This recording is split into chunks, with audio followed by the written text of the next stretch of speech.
The Philippine League Against Epilepsy is a national organization of purely voluntary professionals committed to optimize the quality of life of persons with epilepsy through education, research, advocacy, and delivery of the best health care.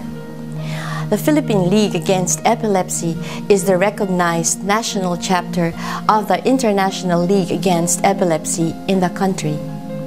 We are acknowledged as the expert source of information and continuing professional education in the care of persons with seizures or epilepsy.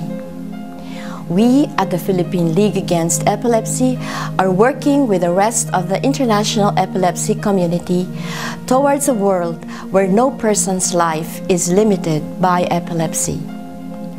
Our vision is to be the champion of every Filipino with epilepsy. Our mission is to pioneer, lead, and advocate epilepsy care. Do you know a relative, a friend who has epilepsy? Have you witnessed an epilepsy attack or a seizure? Epilepsy is a common serious chronic brain disorder in every country affecting some 70 million people worldwide of all ages. Epilepsy affects an estimated 1 million Filipinos, and consults constitute about 1/3 to 1/2 of the total neurology outpatient visits per year. Epilepsy continues to be one of the two most common reasons for neurology consultations and admissions. Epilepsy can have serious physical, psychological, and social consequences for the afflicted and their families. Epilepsy is treatable, and majority of persons with epilepsy can lead normal lives if properly and promptly diagnosed and treated. The Epilepsy Patient Registry is a collaborative research project of the Philippine League Against Epilepsy. The PLAE Epilepsy Patient Registry will be a neurologist-powered and patient-centered network that will process data and expedite research to build a body of knowledge to assess and strengthen local healthcare systems for epilepsy, to improve services and care for patients, especially prevention, diagnosis, and treatment. The Epilepsy Patient Registry will provide neurologists and other healthcare professionals taking care of persons with epilepsies greater access to patient information on national and regional levels, prevalence and classification schemes among Filipinos, models and treatment success and failures, management of difficult or even rare cases, so that we can build or update best practices, practice guidelines, standards and tools for measuring patient progress and outcomes, as well as consensus agreements and more learning opportunities. The first step is to collect data, creating and defining a large pool of as many affected individuals as possible. We need your help to make this happen. We look forward to building the registry with the collaboration of all epileptologists and neurologists. In the future, we also plan to involve primary healthcare physicians and our pharmaceutical partners on epilepsy, seizure, and neurology research, as well as engage relevant, private, and non-governmental organizations and our patients, their families, and caregivers in this endeavor.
On behalf of the officers and members of the Philippine League Against Epilepsy, I would like to express our deepest and sincerest gratitude to Abbott Neuroscience for the unqualified support that you have extended to our organization, thus enabling us to work towards achieving our objective of building the Epilepsy Patient Registry.